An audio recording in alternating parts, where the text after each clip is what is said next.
Hi guys, आज मैं आपके सामने पहली बार हिस्ट्री की एक वीडियो लेकर आया हूं, जिसमें हम सबसे पहले जो है आज हम पढ़ेंगे सिंधु घाटी सभ्यता भाग 1।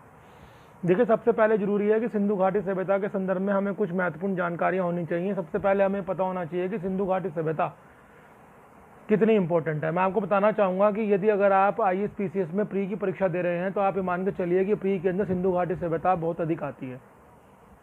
सिंधु घाटी सभ्यता मेंस का भी एक अच्छा टॉपिक है और बड़े पैमाने पर आपको उसके बारे में जानकारी रखनी होगी। सबसे पहले जो मैं आपको इसमें पढ़ाऊंगा, आज पार्ट 1 में मैं पढ़ाऊंगा इसकी प्रस्तावना। इसके बाद मैं लेके जाऊंगा आपको उसकी नगर प्लानिंग या नगर योजना में, फिर अंततः मैं आपको पढ़ाऊंगा उसका सामाजिक जीवन।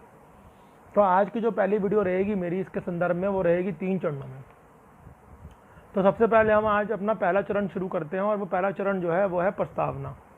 देखिए, प्रस्तावना को हम कई भागों में बांटेंगे, number 1, number 2, number 3, number 4, number 5। सबसे पहला जो इसमें आएगा वो आएगा सभ्यता की अवधि। देखिए, सबसे पहले हमें जानना ये होगा कि ये जो सिंधु घाटी सभ्यता है इसकी अवधि क्या रही थी, या इसकी ये कितने समय तक वो भारत में रही। देखिए, सबसे पहली बात यह है कि अगर आप अलग अलग अगर किताबों में देखेंगे या अगर विकिपीडिया पे जाएंगे या इंटरनेट पे भी आप ढूंढने का प्रयत्न करेंगे तो आपको इसकी अलग अलग अवधि मिलेगी। परंतु सबसे ज़्यादा जो अवधि मानी जाती है वो मानी जाती है 2500 BC से लेकर 1750 BC।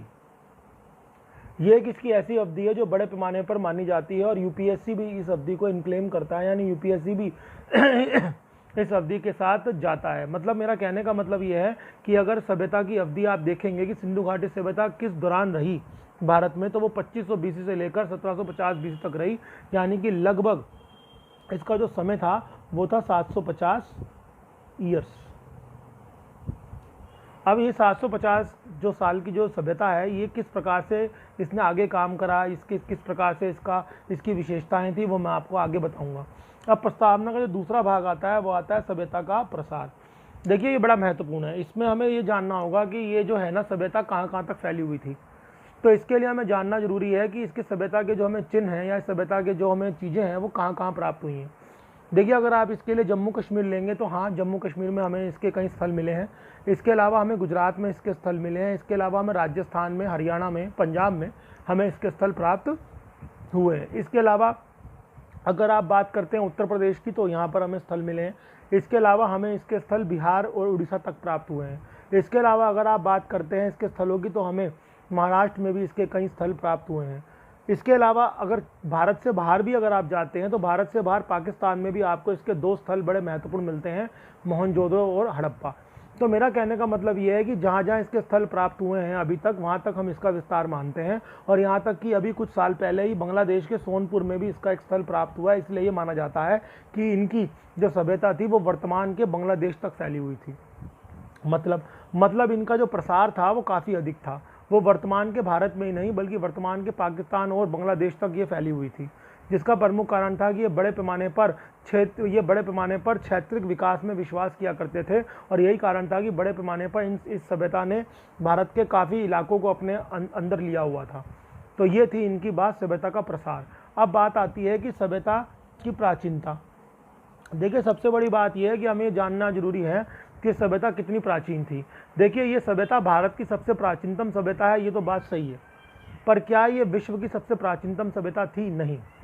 देखिए, मैं आपको बताना चाहूँगा कि विश्व की 4 सबसे प्राचीनतम सभ्यताओं में शामिल है, जिसमें आपकी एक तो यही हो गई सिंधु घाटी सभ्यता, फिर मिस्र की सभ्यता हो गई, यूनान की सभ्यता हो गई, और इसके अलावा मेसोपोटामिया की सभ्यता हो गई। ये ऐसे 4 सभ्यताएं हैं जो विश्व में सबसे प्राचीन सभ्यताएं मानी जाती हैं।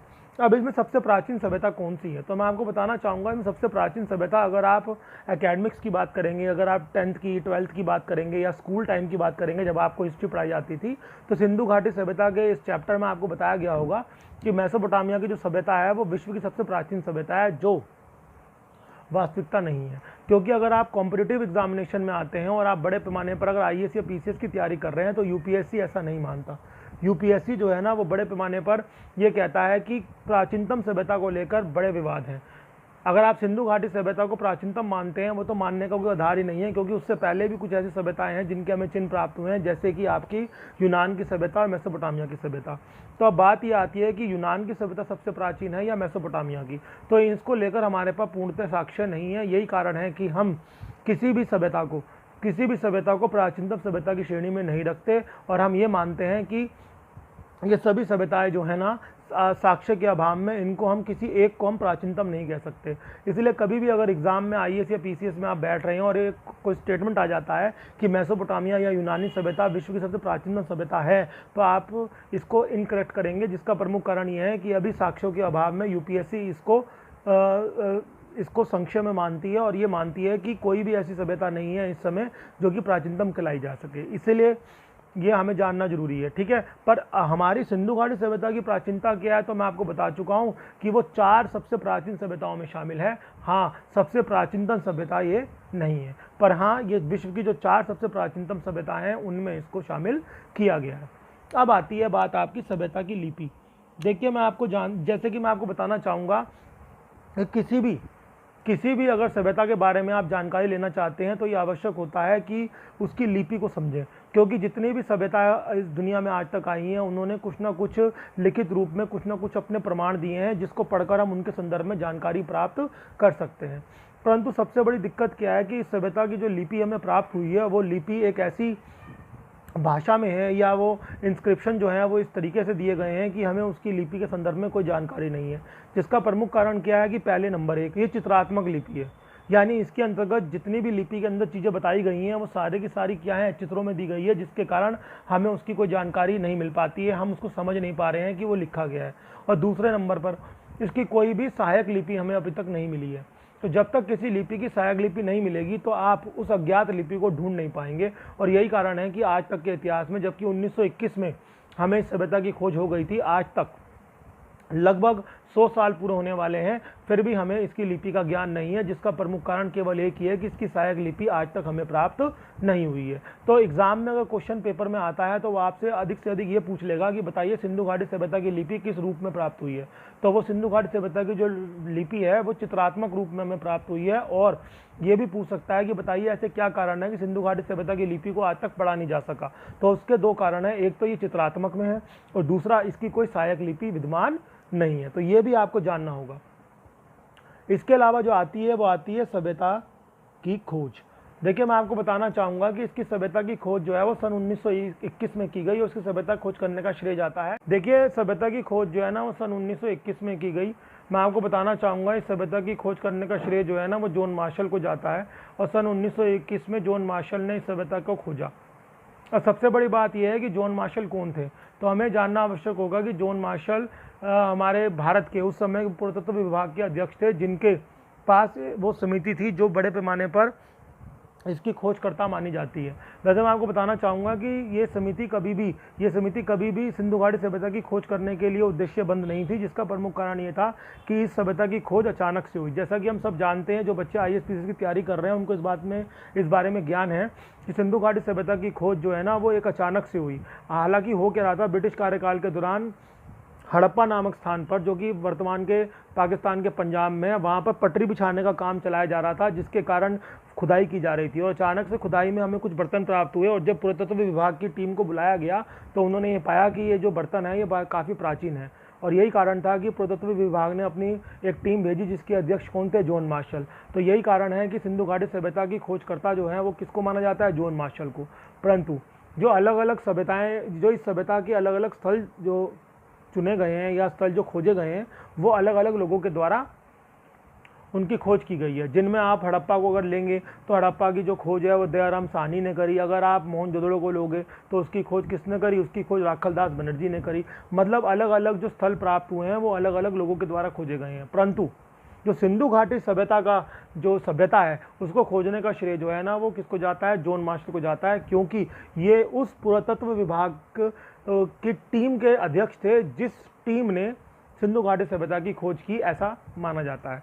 तो इस सभ्यता की खोज जो है वो जॉन मार्शल के द्वारा सन 1921 में की गई। हालांकि ये खोज अचानक से की गई, क्योंकि पटरी बिछाने का कार्य किया जा रहा था भारतीय रेलवे के लिए जब ब्रिटिश भारत था, तो उसके अंतर्गत एक अचानक से ही कुछ बर्तन प्राप्त हुए खुदाई के दौरान, और उस बर्तनों को देखते हुए जो आपका ब्रिटिश भारत है उसने इसको इनिशिएटिव लिया और बड़े पैमाने पर पुरातत्व विभाग को बुलाया गया, और पुरातत्व विभाग ने अपनी एक टीम का गठन किया, और उस टीम के अध्यक्ष जो थे वो थे जॉन मार्शल, जिन्होंने इसको खोजा। उसके बाद कई सारे स्थल खोजे गए। पहला स्थल हड़प्पा खोजा गया, फिर मोहनजोदड़ो खोजा गया। तो जितने भी ये स्थल खोजे गए हैं उनके जो खोजकर्ता हैं वो अलग अलग हैं, परंतु इस सभ्यता के खोजकर्ता जो हैं वो जॉन मार्शल को ही माना जाता है। देखिए अब हम जो है ना अगली जो इसका सेगमेंट पढ़ेंगे वो पढ़ेंगे नगर योजना। देखिए सिंधु घाटी सभ्यता की जो नगर योजना है वो बड़े पैमाने पर विख्यात है और पेपर में बहुत बार पूछी जाती है।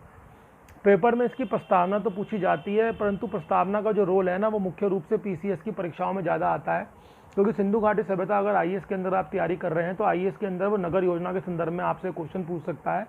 प्रस्तावना के संदर्भ में मुश्किल है कि आईएएस में आपसे पूछा जाए, परंतु हाँ अगर आप पीसीएस की परीक्षा दे रहे हैं, लोअर पीसीएस की परीक्षा दे रहे हैं, तो ऐसी स्थिति के अंतर्गत आपसे वो प्रस्तावना के संदर्भ में भी पूछ सकता है। अब आती है नगर योजना। नगर योजना दोनों में इंपॉर्टेंट है, चाहे पीसीएस हो और चाहे वो आईएएस हो। देखिए नगर योजना को हम कई भागों में बांटते हैं, जैसे कि नगरों का वर्गीकरण, भवनों का निर्माण, सड़कों का निर्माण, जल प्रबंधन और स्वच्छता प्रक्रिया। तो सबसे पहले हम नगरों का वर्गीकरण पढ़ेंगे। देखिए मैं आपको बताना चाहूँगा कि इनकी जो नगरीय योजना थी वो अत्यधिक महत्वपूर्ण थी। ये पूरे विश्व में अपनी नगर योजना के लिए प्रसिद्ध थे।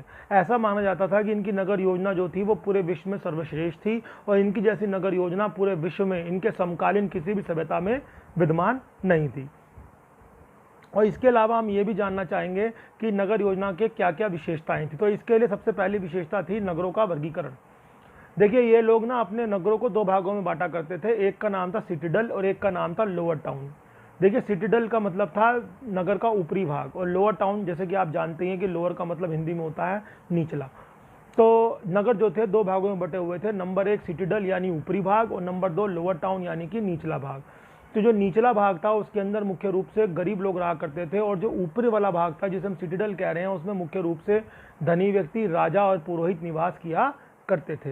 यानी नगरों का वर्गीकरण जो था वो लोगों के स्टेटस के आधार पर किया गया था। अगर आप गरीब हैं तो आप लोअर टाउन में रहेंगे, अगर आप अमीर हैं या राजा हैं या पुरोहित हैं तो फिर आपको अपर टाउन में रहने का अधिकार है। तो नगर जो थे मुख्य रूप से दो भागों में बटे हुए थे। अब बात आती है भवनों का निर्माण। अब जो भवनों का निर्माण है इसके अंतर्गत ये बताया गया है, ये आज तक अवधारणा मानी गई है कि इनके भवनों का निर्माण जो हुआ करता था वो पक्की ईंटों से हुआ करता था। देखिए कितने एडवांस थे। आज भी अगर आप देखते हैं तो भारत के अंदर पक्की ईंटों के मकान जो है ना वो देखने को मिलते हैं, परंतु आज भी कुछ मात्रा में ऐसे मकान हैं जो कच्चे हैं। और यही कारण है कि भारत सरकार आज भी बड़े पैमाने पर ऐसी योजनाएं चला रही हैं जिसमें बड़े पैमाने पर कच्चे मकानों को पक्के मकानों में परिवर्तित किया जाए। तो आज इतने हजारों साल बाद भी हम कच्चे मकानों की समस्या से जूझ रहे हैं, पर सोचिए वो लोग कितने ज़्यादा विकसित थे कि वो लोग उस समय अपनी नगर योजना में भवनों के निर्माण पर ध्यान दिया करते थे। और भवनों का निर्माण के जो हमें साक्ष्य प्राप्त हुए हैं तकरीबन हर जगह से, कहीं किसी भी स्थल से अगर आप देख लीजिए तो हमें भवन जो है ना वो पक्की ईंटों के मिले हैं। तो इससे ये दर्शाता है उनके विकास को, ये दर्शाता है उनके बौद्धिक विकास को। तो यही बात है कि आपको जानना जरूरी है कि उनकी जो नगर योजना थी सर्वश्रेष्ठ क्यों थी। एक तो नंबर 1 नगरों को दो भागों में बांटते थे, ऊपरी भाग और निचला भाग, और नंबर 2 पे भवनों का निर्माण। जो भवनों का निर्माण हुआ करता था वो पक्की ईंटों का हुआ करता था, यानी जो भवन बनाए जाते थे वो स्थायी रूप से बनाए जाते थे। इसके अलावा आता है आपका सड़कों का निर्माण। ये इनका काफ़ी अच्छी विशेषता थी। देखिए ये लोग अपने नगरों में कई प्रकार की सड़कें बनाया करते थे और आमतौर पर ये कोशिश की जाती थी कि एक छोटी सड़क को एक मुख्य सड़क से जोड़ा जाए और मुख्य सड़क को एक बड़ी सड़क से जोड़ा जाए। मतलब सबसे बड़ी बात ये थी कि जो घरों के आसपास की सड़कें थी उनको वो जोड़ा करते थे एक बड़ी सड़क से, जहाँ पर अधिक से अधिक ट्रैफिक काम कर सके, अधिक से अधिक लोग विचरण कर सकें। और उसके बाद जो वो बड़ी सड़क थी वो एक मुख्य सड़क से जुड़ती थी जो अन्य सभी सड़कों को जोड़ती थी। यानी कि अगर आप किसी एक सड़क से किसी अन्य सड़क में जाना चाहते हैं तो आपकी पूरी कनेक्टिविटी थी, आपको पूरा जाने की क्या थी, आपको पूरे जाने की छूट थी। यानी कि आपको फैसिलिटी थी कि आप एक सड़क से दूसरी सड़क में आसानी से जा सकते हैं सड़क के मार्ग से, जो आज भी बड़े पैमाने पर सरकार इसके लिए काम कर रही है। जैसे कि आप जानते हैं गाँव को सड़कों से जोड़ा जा रहा है, इसलिए जोड़ा जा रहा है ताकि गाँव के लोग जो हैं बड़े पैमाने पर शहरों तक पहुँच सकें। तो आज भी बड़े पैमाने पर सरकार जो है इसके लिए काम कर रही है। जस्ट इमेजिन कीजिए हजारों साल पहले की बात चल रही है जिसके अंदर ये बड़े पैमाने पर इस नीति को अपनाया करते थे। और इनके यहाँ जितने भी हमें शहर मिले हैं उन शहरों में सड़कों का एक अच्छा खासा तंत्र मिला है, जिसमें जो सड़कें थी ना वो छोटी सड़क बड़ी सड़क से और बड़ी सड़क मुख्य सड़क से जुड़ती थी और अंततः वो मुख्य सड़क सभी सड़कों को कनेक्ट करती थी। यही कारण था कि वहाँ पर मुख्य रूप से यातायात की कोई समस्या नहीं थी और लोग एक जगह दूसरी जगह पर आसानी से जाया आया करते थे, जिससे बड़े पैमाने पर सुगमता होती थी और हर चीज़ में सुगम प्रणाली अपनाई जाती थी। जल प्रबंधन के लिए विख्यात नहीं थे, परंतु वहाँ विशेष तौर पर धोलावीरा जो था वो बड़े पैमाने पर जल प्रबंधन के लिए जाना जाता था। देखिए, आज इसकी आवश्यकता पूरे समाज को है, क्योंकि आज बड़े पैमाने पर ग्लोबल वार्मिंग की समस्या बढ़ती जा रही है।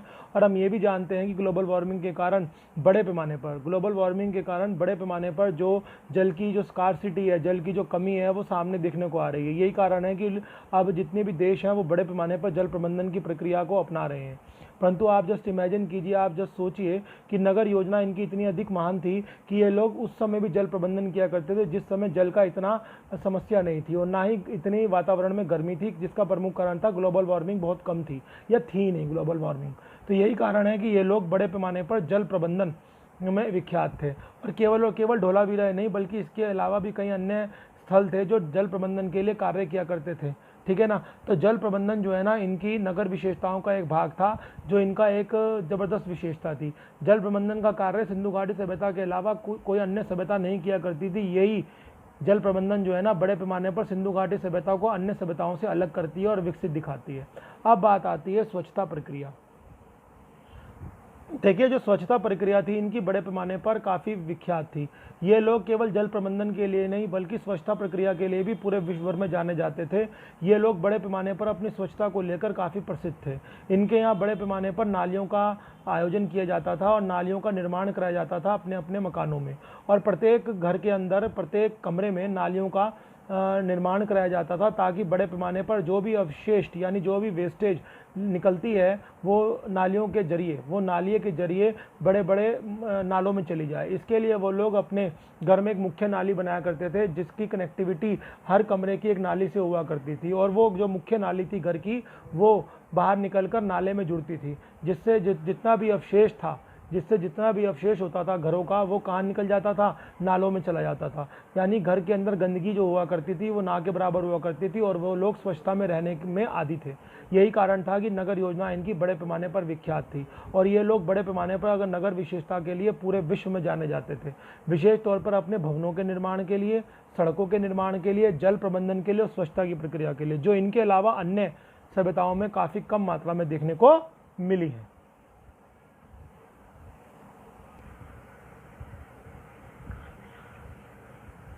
देखिए, अब हम जो है ना सामाजिक दशा की तरफ बढ़ेंगे। देखिए, इनकी सामाजिक दशा जो है ना वो बड़ी महत्वपूर्ण है।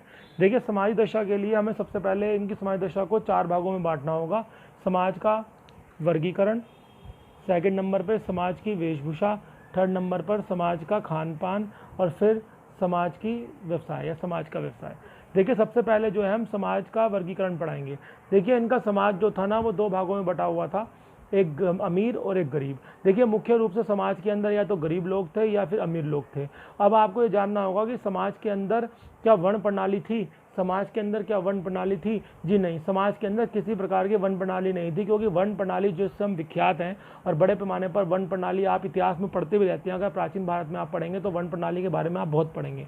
तो जो वर्ण प्रणाली थी ये सिंधु घाटी सभ्यता में विद्यमान नहीं थी, क्योंकि वर्ण प्रणाली के पहले साक्ष्य हमें वैदिक काल से प्राप्त हुए हैं, वो भी अर्ली वैदिक एज से, यानी कि प्रारंभिक वैदिक काल से।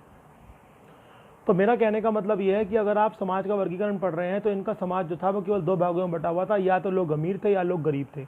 अमीर लोग रहा करते थे सिटीडल में, यानी कि ऊपरी भाग में शहरों के, और जो निचला भाग था उसके अंदर गरीब लोग रहा करते थे। हालांकि राजा और पुरोहित भी अमीर लोगों में ही शामिल होते थे, ठीक है ना। तो इसलिए केवल और केवल 2 ही भाग थे समाज के, एक तो अमीर और एक गरीब। इसके अलावा आप बात करते हैं समाज की वेशभूषा की। देखिए, मैं आपको बताना चाहूँगा कि समाज की जो वेशभूषा थी वो अत्यधिक सामान्य थी। अब समाज की वेशभूषा के अंतर्गत अगर आप महिलाओं का वेशभूषा लेंगे या पुरुषों की वेशभूषा लेंगे तो ज़्यादा अंतर नहीं था। मैं आपको बताना चाहूँगा कि अन्य जितने भी आगे की जो आई हैं आपकी जो वेशभूषाएं, चाहे वो मौर्य काल में हो, वैदिक काल में हो, गुप्त काल में हो, लगभग वही वेशभूषा थी। यानी कि जितनी भी वेशभूषा भारतीय वेशभूषा है वो काफ़ी प्राचीनतम है, जिसके साक्ष्य हमें कहाँ से भी प्राप्त होते हैं, जिसके साक्ष्य हमें सिंधु घाटी सभ्यता से भी प्राप्त होते हैं। इनकी जो समाज की वेशभूषा थी उसमें महिलाएं आमतौर पर साड़ियाँ पहना करती थी, और जो पुरुष थे आमतौर पर धोती कुर्ता पहना करते थे। यही कारण था कि हम इनकी वेशभूषा को काफ़ी सामान्य मानते हैं। इसके अलावा क्या ये लोग आभूषण भी पहना करते थे? जी हाँ, इसके हमें साक्ष्य प्राप्त हुए हैं। एक लोथल स्थल है जहाँ से हमें एक आभूषण प्राप्त हुए हैं जिसमें जरीदार आभूषण मिले हैं हमें। तो इसका मतलब ये था कि ये लोग जरीदार आभूषण भी पहना करते थे, यानी नेकलेस टाइप के जो ऑर्नामेंट्स होते हैं, नेकलेस टाइप के जो आपके आभूषण होते हैं, उनसे भी ये परिचित थे और बड़े पैमाने पर उनका इस्तेमाल किया करते थे। इसके अलावा मर्द क्या नाम है, कुंडल वगैरह पहना करते थे, बालियाँ वगैरह पहना करते थे और महिलाएँ चूड़ियाँ भी पहना करती थी, क्योंकि इनके भी साक्ष्य हमें प्राप्त हुए हैं। इसके अलावा ड्रेसिंग सिस्टम था जी, था। बड़े पैमाने पर श्रृंगार था जी, था, जिसके साक्ष्य हमें राखीगढ़ी से प्राप्त हुए हैं, जो कि हरियाणा में एक स्थल है जहाँ से हमें लिपस्टिक प्राप्त हुई है और जिससे ये माना गया है कि वहाँ की महिलाएं जो थी सिंधु घाटी सभ्यता की, वो बड़े पैमाने पर श्रृंगार में भी अपनी रुचि लिया करती थी। तो मैं आपको बताना चाहूँगा, समाज की जो वेशभूषा थी वो काफ़ी इंस्पायर्ड थी और बड़े पैमाने पर समाज के अंदर लोग जो थे ना, अपने आप वो कैसे दिखते हैं इसके संदर्भ में वो काफ़ी सोचा करते थे। यही कारण था इनकी समाज की जो वेशभूषा थी वो काफ़ी विशेष थी और ये अपनी वेशभूषा के लिए भी पूरे विश्व भर में विख्यात थे। अब आता है समाज का खान पीन। देखिए, हमें जानना होगा कि समाज का खान पीन जो था वो क्या था। देखिए, क्या ये शाकाहारी थे या मांसाहारी थे या ये दोनों प्रकार के भोजन लिया करते थे। तो मैं आपको बताना चाहूँगा, इनके यहाँ दोनों प्रकार के भोजनों का चलन था। देखिए, एक तो ये सिंधु घाटी सभ्यता इसलिए कहलाई क्योंकि ये सिंधु नदी पर या उसकी सहायक नदियों पर ही अधिकतर ये केंद्रित थी, ठीक है ना। अब क्योंकि सिंधु नदी या उसकी सहायक नदियों के करीब एक केंद्रित थी, तो क्योंकि नदी के अंदर मछली मिलता है मुख्य आहार, तो यही कारण था कि ये बड़े पैमाने पर मांसाहारी भी थे, क्योंकि ये अपने आहार के रूप में मछलियों का सेवन किया करते थे। परंतु ये लोग ना विश्व में, ये लोग ना भारत में सर्वप्रथम खेती करने वाले लोग भी थे।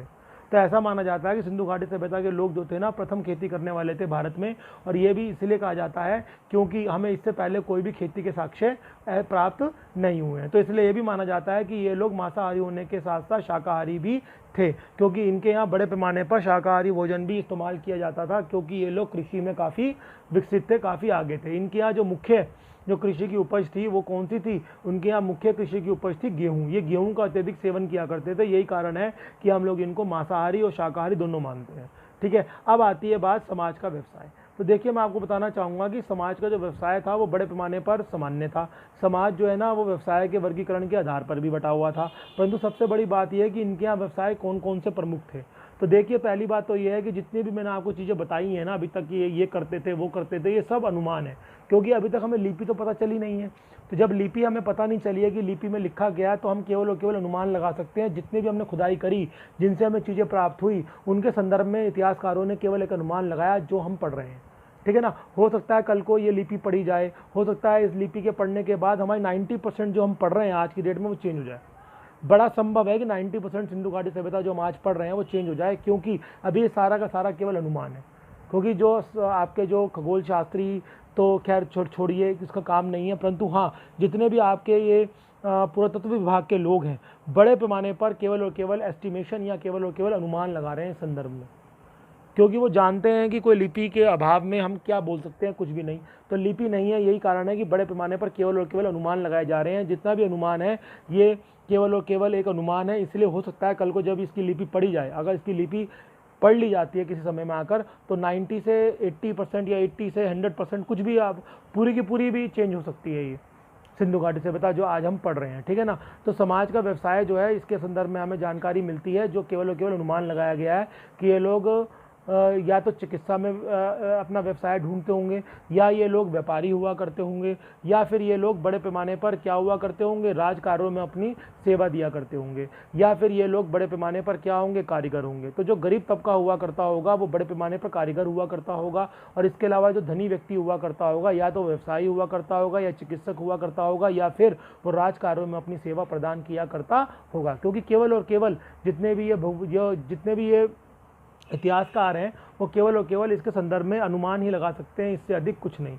यही कारण है कि समाज का व्यवसाय जो है ना वो पूरा का पूरा अनुमानित है, क्योंकि इसके व्यवसाय के संदर्भ में जानकारी हमें केवल तब प्राप्त होगी जब हम बड़े पैमाने पर उनकी जो लिपि है जो वो लिख कर गए हैं उसको हम पढ़ सकें। परंतु क्योंकि हमें लिपि के बारे में ज्ञान नहीं है, इसलिए हम पूर्णतः ये नहीं कह सकते कि उनका व्यवसाय क्या था। परंतु जितने भी अनुमान हैं जो भी लगाए गए हैं वो अनुमान के बारे में मैंने आपको बताया है, ठीक है ना। तो ये आपका भाग 1 जो है ना आज समाप्त कर दिया गया है। अब भाग 2 जब हम पढ़ेंगे तो वो अब बहुत जल्द मैं आपको डालने का प्रयत्न करूंगा, भाग 2 भी, जिसके अंदर सबसे पहले मैं आपको पढ़ाऊंगा आर्थिक दशा, फिर मैं आपको पढ़ाऊंगा धार्मिक दशा, फिर मैं आपको पढ़ाऊंगा इसके पतन के कारण, ठीक है ना। तो पहले नंबर 1 पे रहेगी आपकी आर्थिक दशा, नंबर 2 पे धार्मिक दशा, नंबर 3 पे पतन के कारण। देखिए, मेरी पहली वीडियो है जो मैंने इस समय क्या नाम है आपको प्रस्तुत करी है अपने सामने, वो भी किसकी है ये वीडियो है हमारी इतिहास की। तो मैं कोशिश करूँगा कि इतिहास की आपको लगातार वीडियो प्रदान करूँ। इसके बाद फिर हम किसी और विषय में आपको लेकर चलेंगे, ठीक है ना। तो मैं आपसे एक बार फिर कहना चाहूँगा कि यदि आपने अभी तक मेरा चैनल सब्सक्राइब या अगर आपने मेरा चैनल अभी भी लाइक नहीं किया है तो आप कृपया करके उसको सब्सक्राइब और लाइक कीजिए, ठीक है, ताकि मुझे मोटिवेशन मिले और बड़े पैमाने पर मैं भी और आगे वीडियो बनाऊं, ठीक है ना। तो मैं ये आशा करता हूं कि आपको मेरी हर वीडियो से फ़ायदा हो रहा होगा और मैं आपसे ये वादा करता हूं कि आने वाले समय में मैं लगातार और भी अच्छे तरीके से आपको समझाने का प्रयत्न करूँगा। Thank you.